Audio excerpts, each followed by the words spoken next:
Fala, pequeno pôneis! Tudo bem com vocês? Eu sou o Nathan e esse é o canal Física para P10. Estou aqui hoje para ajudar vocês com os exercícios do PET de 2021, volume 2, semana 6. Se você ainda não assistiu o vídeo do conteúdo, o tio deixou aqui no primeiro comentário para que vocês possam assistir e entender um pouco melhor a matéria antes de tentar fazer os exercícios. Bora lá corrigir? Bom, no vídeo de hoje a gente vai basicamente fazer as 5 questõezinhas do PET. É importante que você tenha visto pelo menos os 3 últimos vídeos do PET, semanas 4, 5 e 6, porque essa é uma junção desses 3 tipos. Vem contigo que o tio vai tentar explicar, tá bom? Bom, questão de número 1. Faça um pequeno texto explicando a transmissão de calor por radiação. Cite 3 exemplos de radiação térmica. Então, a radiação térmica é a transferência de calor que acontece por meio de ondas eletromagnéticas. Essas ondas eletromagnéticas têm como característica a capacidade de se propagar pelo vácuo. Então, entre a Terra e o Sol não existe matéria basicamente, muito pouca matéria, a gente chama isso de vácuo. E as únicas ondas que conseguem se propagar pelo vácuo são essas ondas eletromagnéticas. Então a energia sai do Sol e chega até a Terra por meio dessas ondas. Ondas que têm a característica de transportar energia, tá bom? Então a principal fonte de energia que a gente tem é o Sol e a principal forma ou a única forma que ele tem de transferir essa energia é por radiação ou irradiação térmica. Tio sintetizou uma resposta mais ou menos assim. Radiação ou irradiação é a transferência de energia térmica por meio de ondas eletromagnéticas, sendo capaz de se propagar pelo vácuo. Essas ondas são geradas pelo movimento de partículas portadoras de carga elétrica. Quanto maior a temperatura do corpo, maior o movimento de suas partículas e, consequentemente, maior a emissão de radiação. Temperatura é uma medida da agitação térmica das moléculas. Quanto mais temperatura, mais agitação, consequentemente, mais movimento de cargas e mais emissão de radiação eletromagnética, tá bom? Então, como exemplo, a gente pode citar a energia oriunda do Sol, a energia provinda do Sol, as lâmpadas incandescentes, que são aquelas lâmpadas antigas, aquelas lâmpadas de filamento, elas aquecem tanto que elas começam a emitir luz, então elas emitem muita radiação térmica, e quando a gente está próximo de lareiras, fogueiras ou chamas de forma geral, há um predomínio da transferência de calor por radiação. Fechou? Bora fazer de número 2? Número 2. Os 3 tipos de transferência de calor foram estudados ao longo das últimas semanas. Baseando-se nesses conceitos, explique detalhadamente as partes que compõem a garrafa térmica e que a tornam eficiente em manter a temperatura do líquido nela colocado, conforme descrito na imagem a seguir. Então a gente tem uma garrafa térmica aqui, e nessa garrafa térmica, para que ela serve? Para impedir trocas de calor, seja convecção, condução, seja radiação. Então, entre as duas paredes, a parede interna e a parede externa, a gente tem vácuo. E o que é esse vácuo aqui? Esse vácuo serve para quê? Esse vácuo é a ausência de matéria. Eu retiro todo o ar que está aqui, ou boa parte do ar, de forma que fique muito pouca matéria. Com o vácuo, eu impeço que a parede interna esteja em contato com a externa, então eu impeço a condução. Da mesma forma que não vai ter ar, não vão ter meios fluidos para haver essa troca de calor. Então, com o vácuo, eu impeço tanto a condução quanto a convecção. Qual que é o cuidado que eu tenho que ter com a tampa aqui? A tampa ela tem que ser feita de material isolante. Por quê? Porque o ar que está aqui próximo ao café, por exemplo, ele vai estar mais quente, querendo trocar a energia térmica com o ar que está lá de fora mais frio.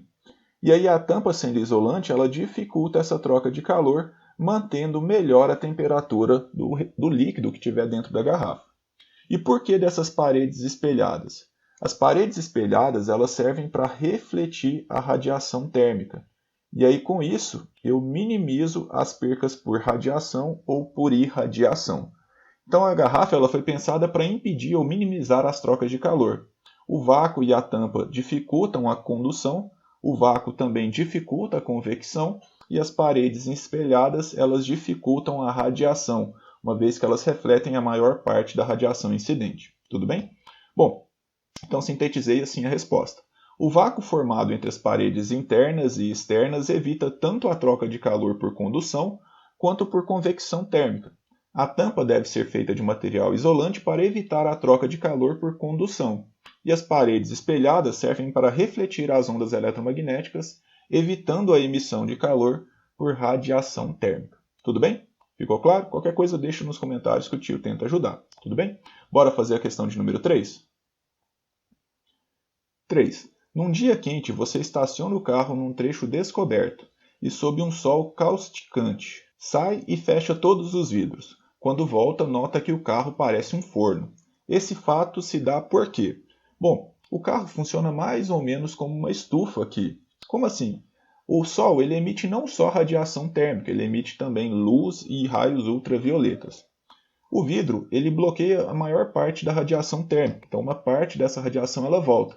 Mas ele é transparente à luz e aos raios ultravioletas, então esses raios eles conseguem entrar e são absorvidos pelo interior do carro. Essa absorção de energia faz com que a temperatura no interior do carro ela aumente. E aí o carro começa a emitir mais radiação também. Só que dessa radiação emitida pelo carro, que é a radiação térmica, o vidro faz com que ela volte. O vidro reflete boa parte da radiação térmica, ou quase na sua totalidade. Então o vidro ele deixa passar a luz, o que faz com que o carro se aqueça, uma vez que luz também é energia. Só que quando o carro se aquece, ele começa a emitir mais radiação. Só que o vidro impede que essa radiação saia. Então o carro ele aquece muito, parecendo um forno. Tranquilo? Essa é a ideia do efeito estufa, que acontece também no planeta Terra.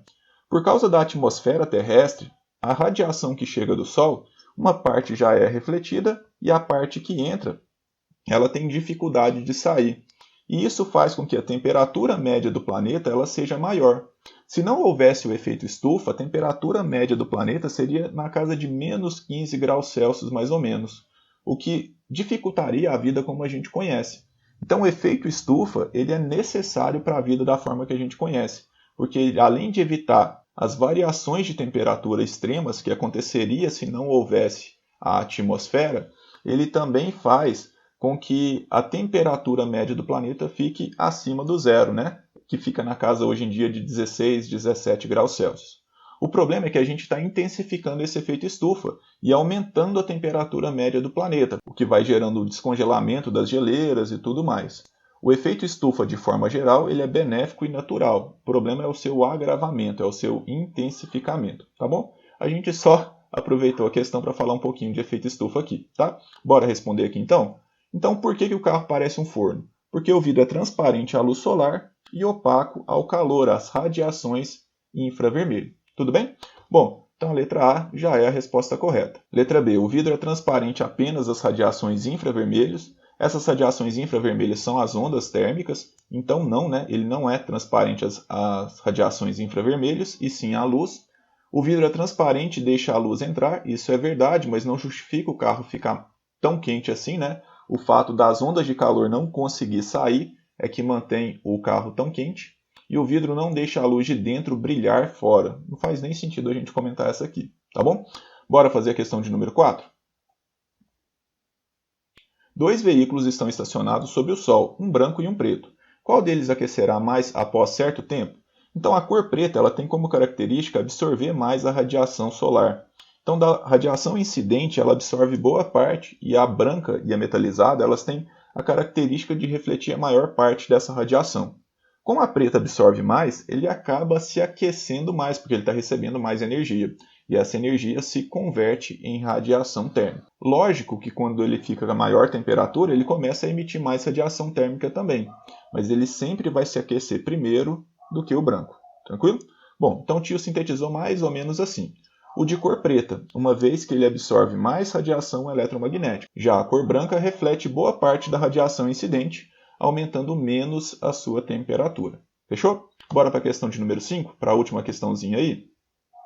5. Em uma geladeira, qual o principal processo de transferência de calor ocorre? Por que é importante desobstruir das prateleiras da geladeira? Bom, uma geladeira, principalmente das antigas, elas funcionam por correntes de convecção. O ar que está próximo ao congelador aqui ele fica mais frio, diminui o seu volume, ficando mais denso e descendo.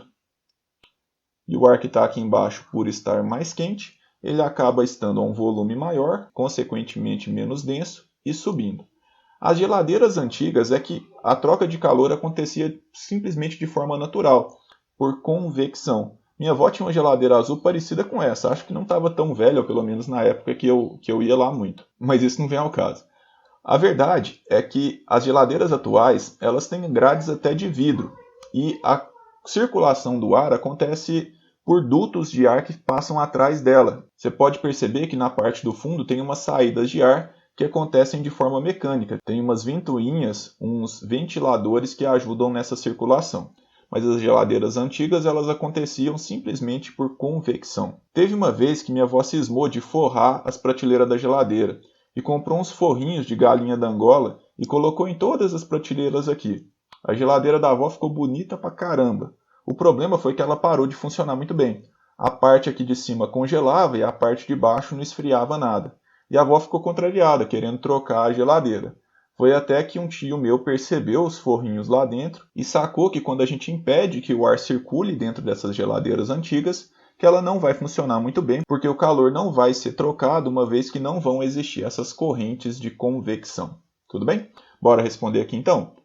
O principal processo de transferência de calor dentro da geladeira é a convecção térmica, que acontece devido à diferença de densidade entre o ar frio e o ar quente. O ar próximo ao congelador se resfria, se comprimindo e, consequentemente, ficando mais denso. Já o ar da parte baixa, por estar mais quente e menos denso, sobe naturalmente, se aproximando do congelador. É importante desobstruir as prateleiras para que haja espaço para que o ar consiga circular no interior da geladeira. Fechou, galera? Bom, então foi esse o vídeo de hoje. Espero sinceramente ter ajudado vocês. Se eu ajudei, deixa seu joinha, se inscreve no canal, deixa um comentário de incentivo e a gente se vê na semana que vem, tá bom? Forte abraço, pessoal. Feliz Natal. Até mais. Tchau.